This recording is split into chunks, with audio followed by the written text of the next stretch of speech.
Assalamualaikum warahmatullahi wabarakatuh. Bersama saya alumni Darabia Haikal University, Abdullah Hakim. Terima kasih Abdullah Hakim. Sama-sama. Kerana sudi meluangkan masa untuk sesi kita pada hari ini. Okey, so saya ada beberapa soalan yang nak diajukan kepada Hakim. Kenapa Darabia Haikal University?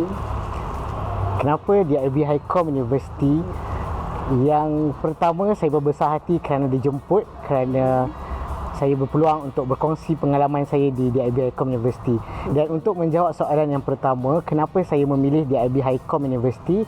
Kerana saya percaya dan yakin dengan branding yang dibawa oleh Darabia Haikal University itu sendiri. Ia merupakan salah satu syarikat yang bergerak di bawah Darabia Haikal Berhad. Dan Darabia Haikal Berhad sangat meyakinkan kerana Darabia Haikal merupakan salah satu konglomerat terbesar di Malaysia yang dikemudi oleh Bumiputra juga dan mempunyai operating companies lebih kurang 82 companies ataupun syarikat dan mempunyai kekuatan kerja sebanyak lebih kurang 46,000. Dan bagi saya, data-data ini cukup meyakinkan, menunjukkan bahawa Darabia Haikal ini adalah satu syarikat yang hebat. Dan yang kedua, saya yakin dan percaya Darabia Haikal University sangat memaknai maksud by the industry for the industry. Kerana apa-apa kursus yang ditawarkan di sini adalah kursus-kursus yang mempunyai kaitan dengan industri-industri di bawah Darabia Haikal Berhad itu sendiri.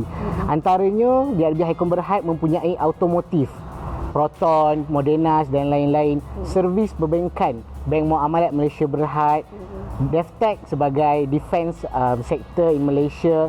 Dan saya yakin ini adalah salah satu cabang untuk memberi peluang pekerjaan kepada graduan-graduan di Darabia Haikal University sini selepas mereka habis belajar.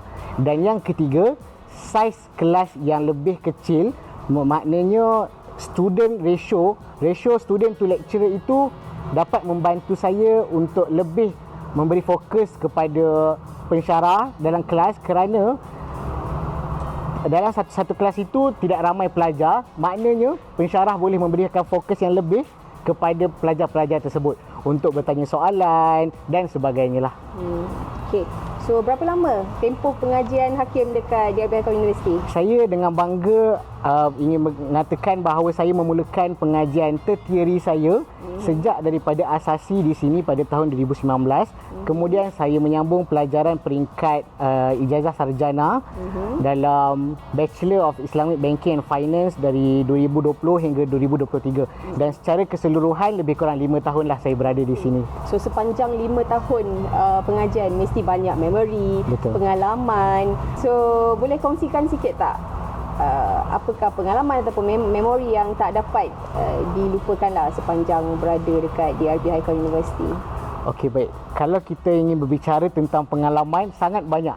Kerana bagi saya, sejak daripada saya buka mata, bangun tidur hingga ke saya tutup mata untuk tidur, itu adalah semua pengalaman terindah kerana saya memaknai fasa-fasa kehidupan yang saya lalui bersama kawan-kawan di sini. Tapi ada beberapa event ataupun program yang saya boleh kongsikan kepada kawan-kawan sekalian pendengar.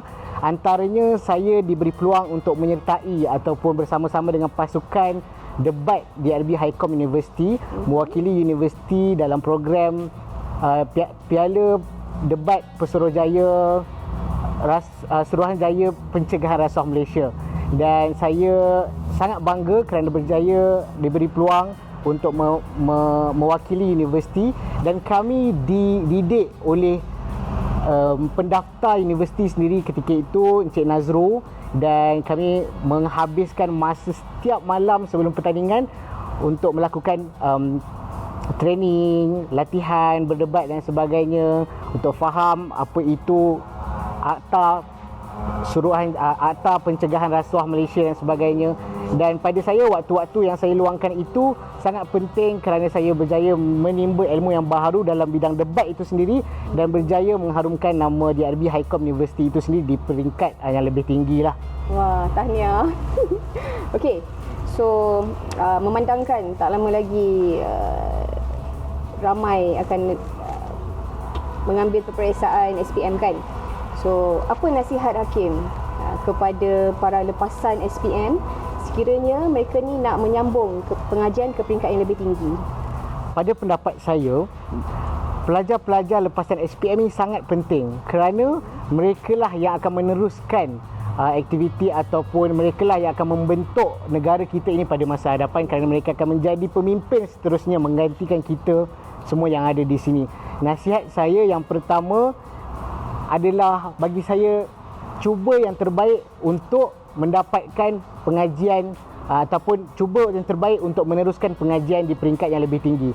Sebab saya dapati ada satu survey yang dilaksanakan oleh Kementerian Pengajian Malaysia, Kementerian Pendidikan Malaysia, lebih kurang 300,000 orang lepasan SPM pada tahun lepas tidak sambung pelajaran. Dan bagi pendapat saya, itu adalah salah satu isu yang patut pihak kerajaan dan mana-mana pihak yang bertanggungjawab ambil tanggungjawab untuk membantu golongan-golongan ini supaya semua anak-anak muda dapat meneruskan pelajaran. Kerana bagi saya, ilmu adalah sangat penting. Ilmu yang akan membentuk diri kita, macam mana kita nak membawa diri kita pada masa akan datang.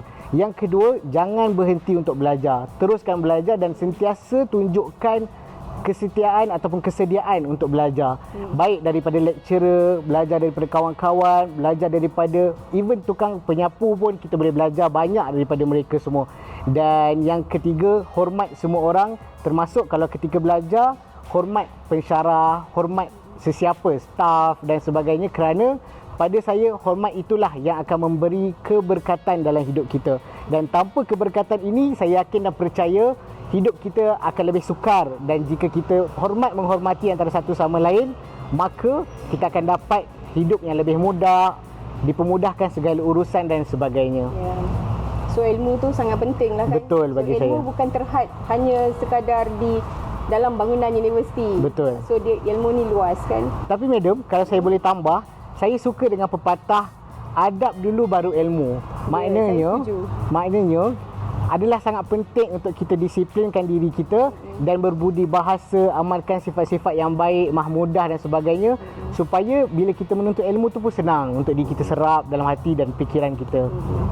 Okey, jadi sepanjang pengajian Hakim di universiti ni, dengan pelbagai pengalaman, pelbagai aktiviti yang dilakukan, so adakah semua tu menyediakan Hakim untuk berdepan dengan dunia luar, dengan bidang pekerjaan Hakim?